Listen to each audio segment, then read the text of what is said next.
Is right behind me. He was. So I'm Elisa Simmons. I am a friend of Beto O'Rourke's. I'm just a friend. I live in Arlington, and hey, girl. And in Arlington, I serve as the NAACP president, and I've done so for over a decade. I stopped counting. And that is where me and my team fight for civil rights, fight against discrimination, fight for equity.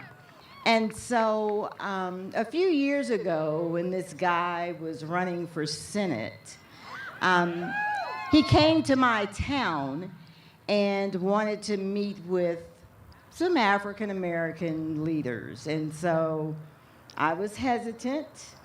I was like, what does he want?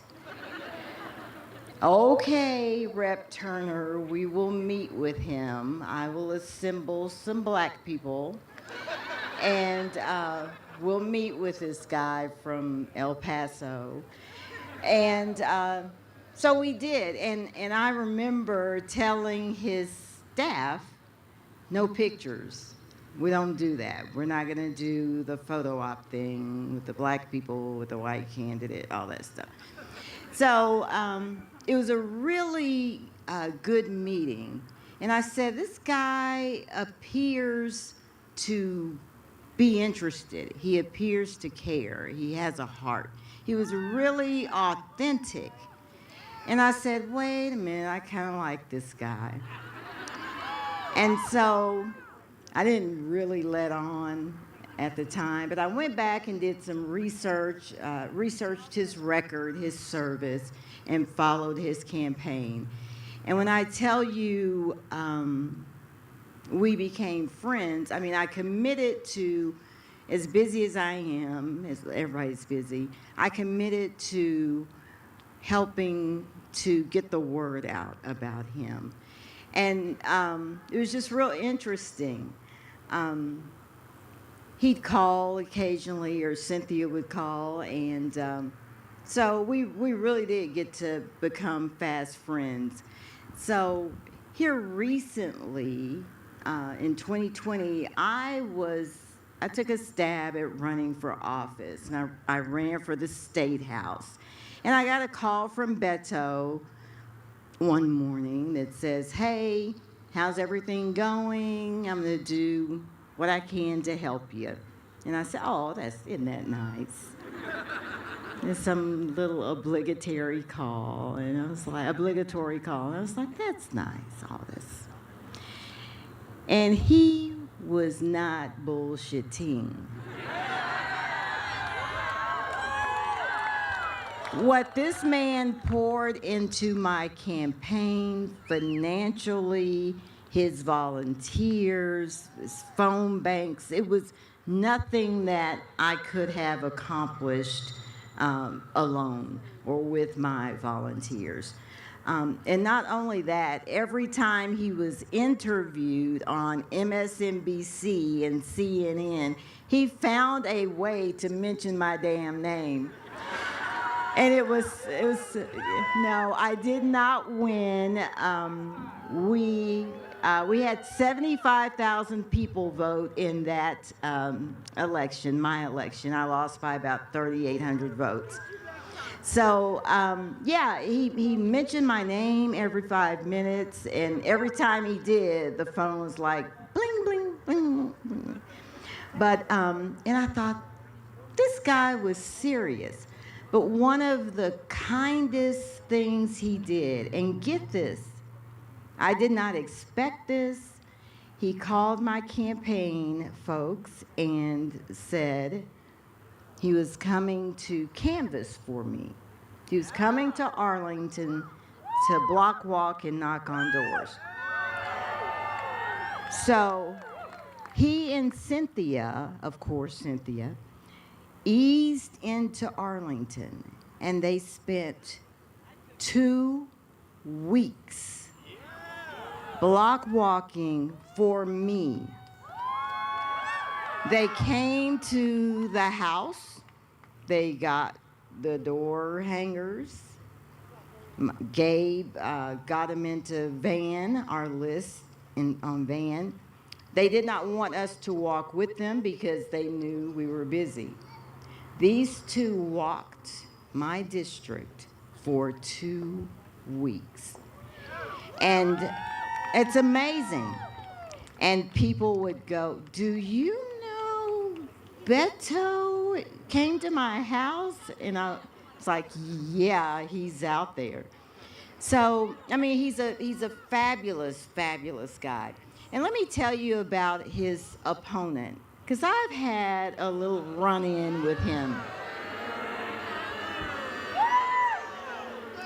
So I think it was January of 2018, there was a for-profit outfit that decided they were going to have an MLK, a Martin Luther King parade in Arlington.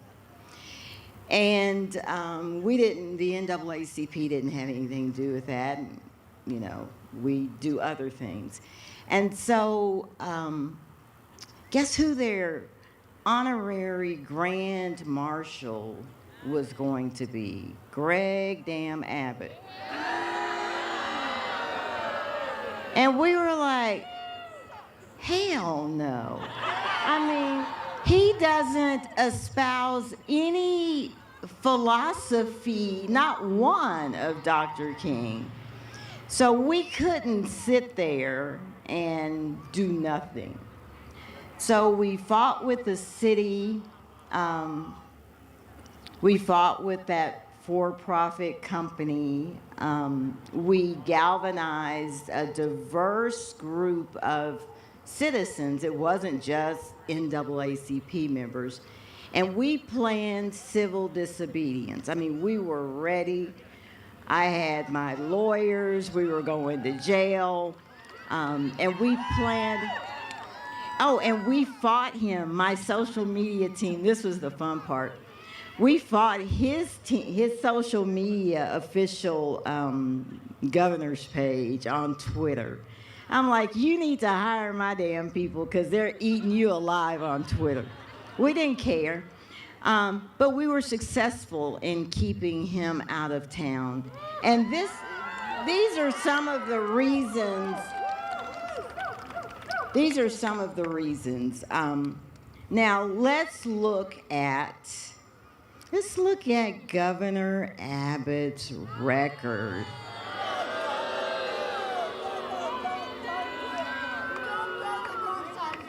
No, I am. I'm just in case y'all don't know. Yeah, you know. I know you know. So it is fair to say that Abbott has done more to damage and undermine African American and Latino civil and voting rights, educational opportunities, and economic empowerment than any other modern-day governor in Texas. He signed into law voter ID laws, which are intentionally discriminatory. We know that. He's failed to adequately fund and competently administer child protective services in this state, which disproportionately affects children of color. He refuses to expand Medicaid. He's criminalized reproductive rights. Yeah. I mean, that's who y'all got. And he is content to see more of us die when this damn grid fails in a couple of months. You know? We have got to get him out.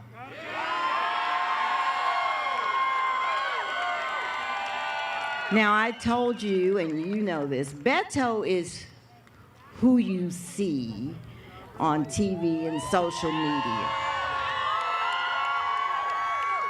He's nice, he's kind, look at him shaking hands, all that good stuff. He is that, but he is also fierce. He is fierce. I hate to expose him, but we both share something in common, some salty language, but we have good conversation. He's fierce, and he is going to need an army behind him. This is our leader. This is our leader. And we have got to do what he did for little old me in Arlington, Texas. Get out there, hit these damn doors, get on these phones, raise money. We have got to do what he did for me. I mean, just a mere regular citizen. And so I hope you all do that. And if you want me to stop talking, I will. I want to make sure, first, you all understand the assignment. Okay? If you understand the assignment, one more time. Okay.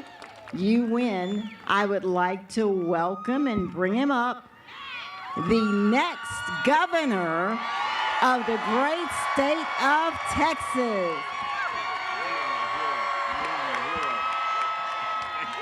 You did good. You did really good.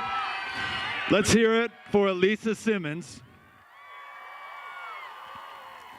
So glad that you're here.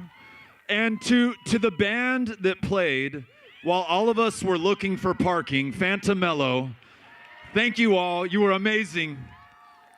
And to you all for your patience as we figured out the logistics of our situation. And I would say I felt sorry for you, but I saw you having such a good time drinking beer, so I know you're okay. I know we're all right. It is so good to be back with you in Fort Worth, to be here in Tarrant County. So I woke up bright and early this morning to get my run in, and I went down to the Trinity River. And for those of you who are early risers, you saw just what I did. The river was shrouded in fog. There was low clouds hanging overhead. It felt like, I don't know what this would feel like, but it felt like I was running inside of a tomb. So dark and cold, and who knows what I'm gonna run into. But over the course of the day, we went out to La Gran Plaza to meet some of the local business owners and to buy some Mexican candies for my kids.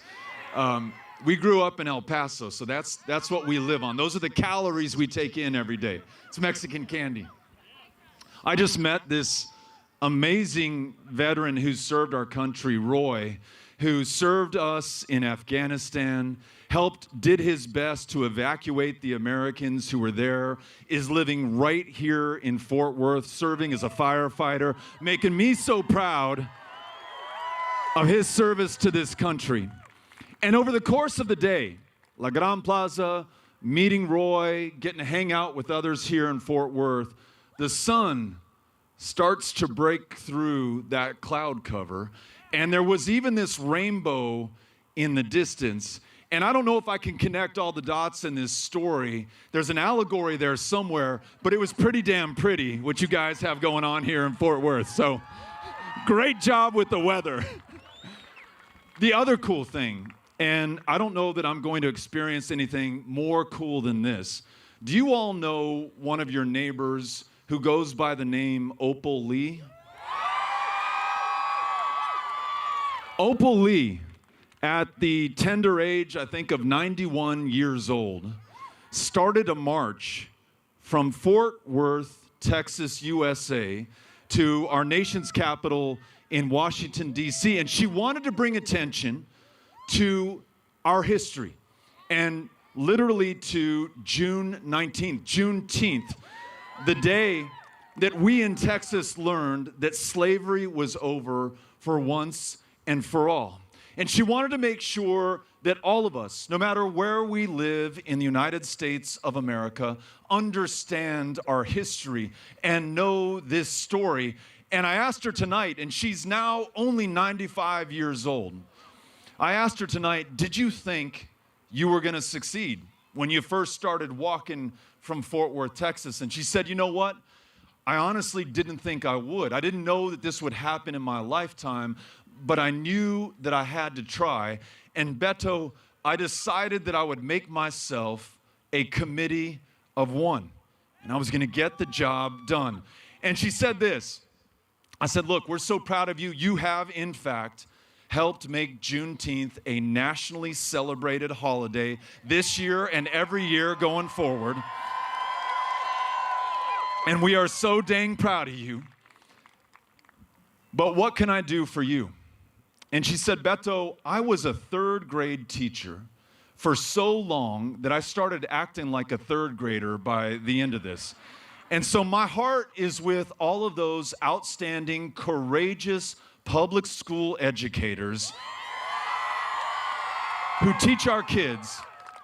And she said, you got to promise me, if you win this election, if we win this election, you are going to repeal that BS law that doesn't allow us to teach our own history in the state of Texas.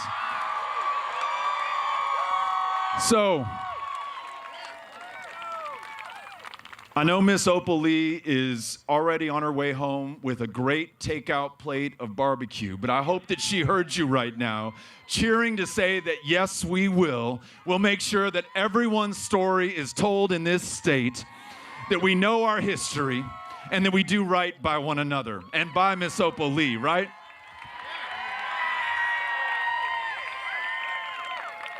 And then there's this.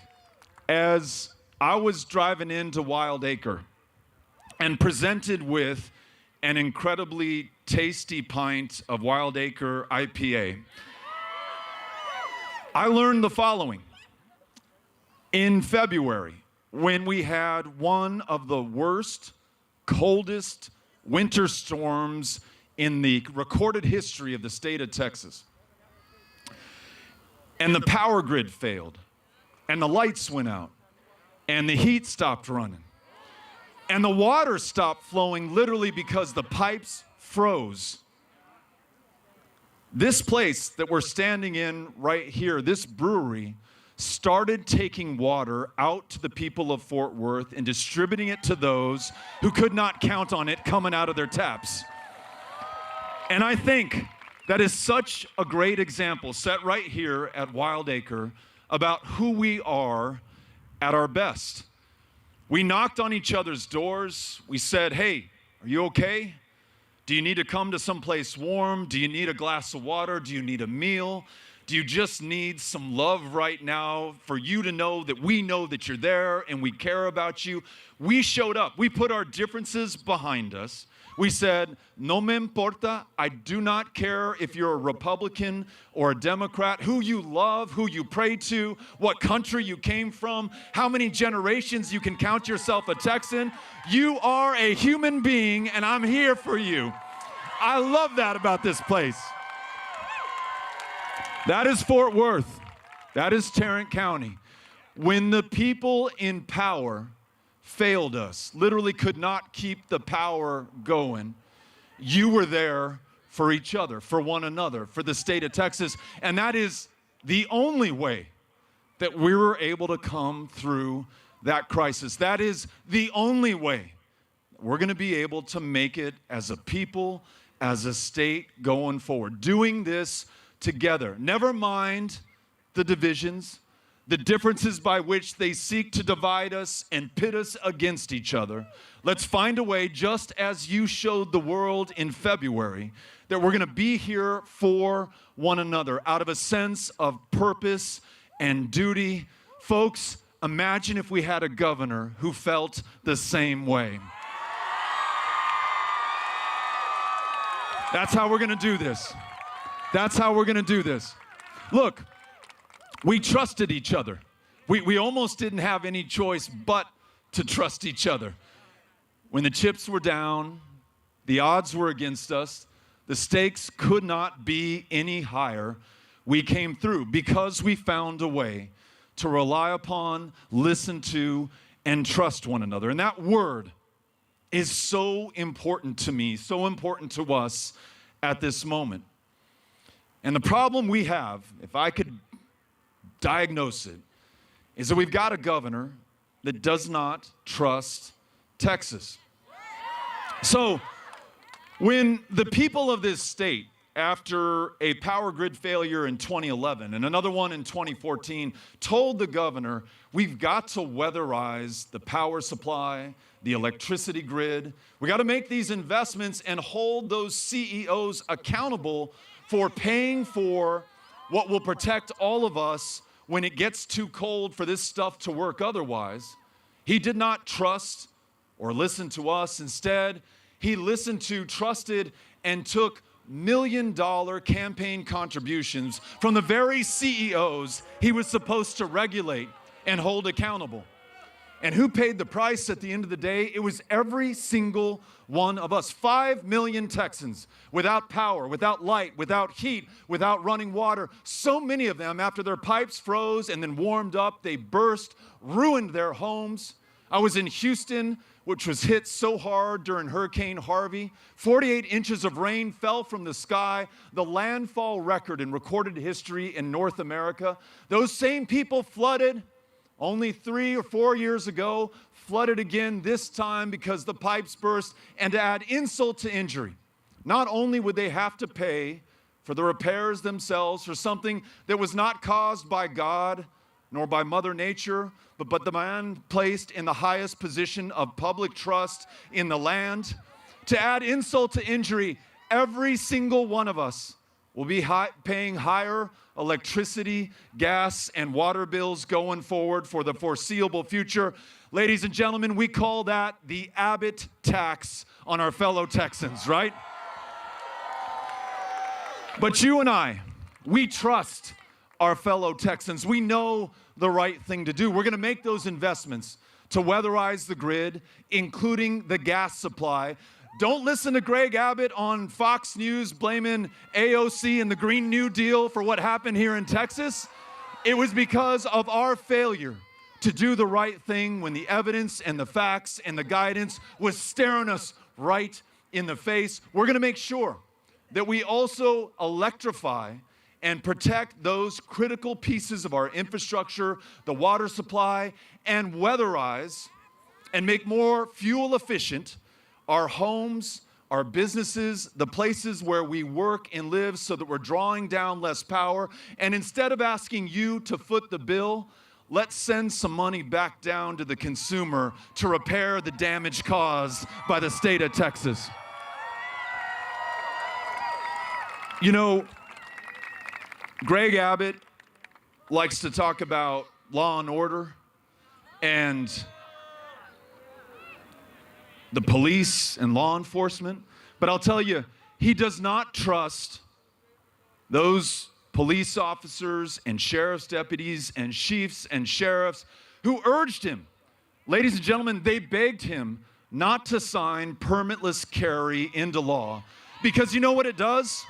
It allows any criminal in the state of Texas to carry a loaded gun without any background check whatsoever. And despite the fact that law enforcement over the last 5 years withheld or withdrew 37,000 different licenses to carry a firearm in public, now all 37,000 of those people and tens of thousands more who knew better than to ever apply in the first place are fully armed, locked and loaded, and on the streets of our cities.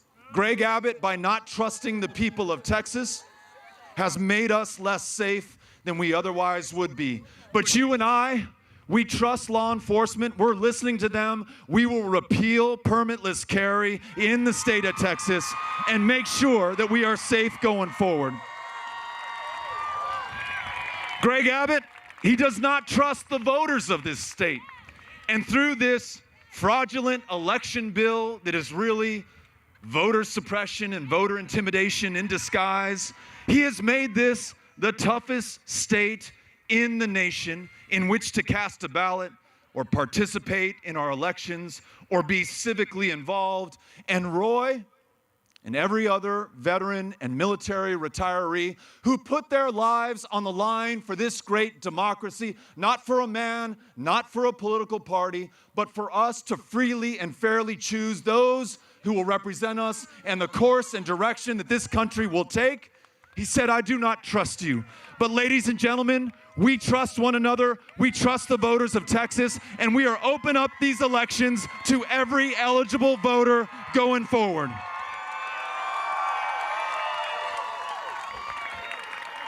Y luego, this, Greg Abbott does not trust the women of this state.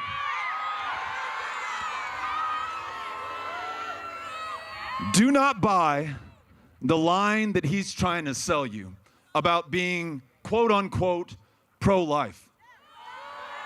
If he was pro-life, then the kids in the care of Child Protective Services would not be sleeping on the desks or in the hallways or dying while they are in our custody.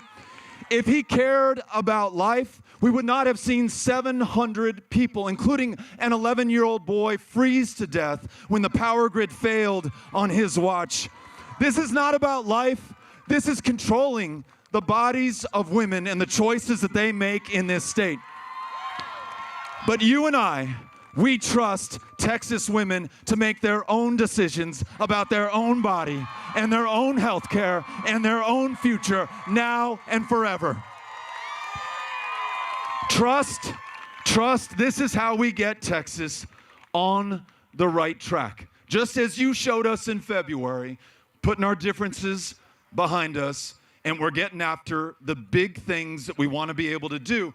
And once we address the lowest bar of government, like making sure that the power grid works and that we meet the deadliest pandemic since 1918, not with polls, but with science, by making sure we listen to the best medical advice. And if that teacher in that classroom wants to require masks to save the lives of those kids, we let her do that. Once we get past that and the extremism and fringe politics that we saw in this last session, whether it was the reproductive health care ban, the permitless carry, or trying to decide which middle school girl can play in which athletic competition, we can get to the big things that unite us, bring us together, and move us forward like this. And tell me who can argue the point. We want to make sure that the best jobs in the United States of America are created right here in the state of Texas. And that no one working full-time in this state has to work a second or a third job just to make ends meet, because every job will pay a living wage in this great state to make sure all of us can take care of ourselves, our families, and the people in our lives. Or how about this? With greatest deference and honor paid to Opal Lee and every other educator out there, I want the best public schools in the country to be right here in this state. And to all of you educators who sacrifice so much for the kids who are right in front of you in that classroom, who out of your own pocket paid for those extraordinary Thanksgiving decorations in your classroom, the notebooks and the pens for the kids who were too poor to buy them or forgot them at home. And then this, I learned that within our school districts in North Texas, the vast majority of children are on free and reduced breakfast and lunch. And so often, and I know this from listening to the parents of these kids, when you know full well that after that free and reduced breakfast and lunch, there is no dinner waiting for that child at home, how often have you pulled the money out of your own pocket to make sure that he is taken care of, that he has something in his belly while he's doing that homework, and that he's all right for the next day of school? I want to make sure in a state where more than half of our public school educators work a second job to make ends meet, that we pay you enough to have only one job, unlocking the lifelong love of learning inside the head of each one of those kids and making sure that we're graduating the best and the brightest anywhere on this planet. You all are my heroes. Y además, some common sense ideas that I think most of us can agree on. And I'm not just talking most of us as Democrats. I hope that there are independents here. I hope that there are Republicans as well. Because at the end of the day, we are Texans before we're anything else. And I want to make sure that we can make some progress on this idea. What if we decided to take yes for an answer from the federal government, who is trying to pay 95 cents on the dollar for Medicaid expansion? $100 billion are on the table so far just since Greg Abbott has been elected governor. And that money could go to making sure that no longer in our communities do we have people dying of diabetes, of the flu, of curable cancer, just because we have not accepted the money to allow them to see a provider, to get the medication they need, to take their child to a therapist so that she's ready to learn at the beginning of the next day. We are going to expand Medicaid in this state and make sure that we are no longer the least insured people in the United States of America. And look, I don't know how this is going to go over with this crowd, but I think I can guess. We're also going to legalize marijuana so that we're... That's what I thought. We should not be locking people up for possession of a substance that is legal in most states in this country. And instead, using the revenue and the resources and the costs saved to invest in public schools and creating great jobs and making sure that this state achieves its true promise. So let me ask you, does this sound like a good agenda for the next 4 years for the state of Texas? Well, me too. This is a deal.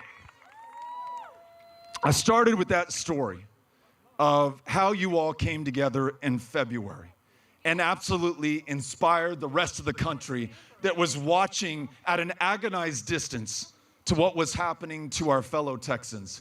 We're going to need that same spirit right now, that same determination, that same willingness to do the job at hand, whatever it takes. There is less than 1 year left to us before the 8th of November, 2022. And I hope you agree that if we want to win in that next year, we got to get started right now in this one, right? So that means we need you, I need you to sign up. You can go to Beto4Texas.com, sign up there, and when you do, I promise you, I will put you to work. This is not going to be an election that we tweet our way to victory, that we post our reaction on Facebook. And listen, I love Snapchat and TikTok as much as the next 49-year-old guy who doesn't understand those platforms, but that's not going to do it either. It's going to be just what we're doing tonight. Eyeball to eyeball, face to face, person to person, human being to human being, Texan to Texan, talking about why this is the most important election of our lifetimes. And I'm confident, much more than what I could possibly do, you showing up and talking to your family members, your neighbors, your colleagues, your classmates, the people that you know online as well, that's how we're going to do it. There were 7 million Texans in 2020, last year, who were eligible to vote and did not cast a ballot. And let's be honest, some of them were functionally prevented from doing so because of the voter suppression tactics in this state. When you see people lined up 6 hours deep outside of TSU in Houston, you know, part of you swells with pride at their commitment to our democracy. But most of you should be ashamed that we make anyone wait that long to cast a ballot in what is supposed to be the world's greatest democracy. But there are also millions who were not given a reason to vote and were never asked to vote in the first place. In fact, when they poll or survey non-voters in Texas, reason number 1 for not voting, no one ever asked me. And that's all I am asking you to do tonight, is to sign up and commit yourself to asking your fellow Texans, your neighbors, the people with whom you share this state and this state's future, asking them into this election, into our democracy, into the future. This is our charge, and this is what I'm asking of you. This is our big opportunity. Let us deliver this state from a man who literally cannot keep the power flowing to the people when we need it the most, and elect someone who's going to make sure that the lights are always on and understands that the true power of Texas is in the people around us. You all ready to win this election? I'm ready to do it with you. We are going to hang out for a while. We're going to drink a beer with you. We'll take a picture. Thank you, Fort Worth, for showing up. We love you all. Gracias. Thank you all.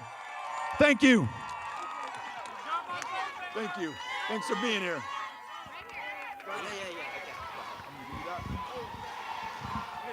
Hey, everybody, thank you so much for being here. Quick housekeeping. If you parked on Pine Street or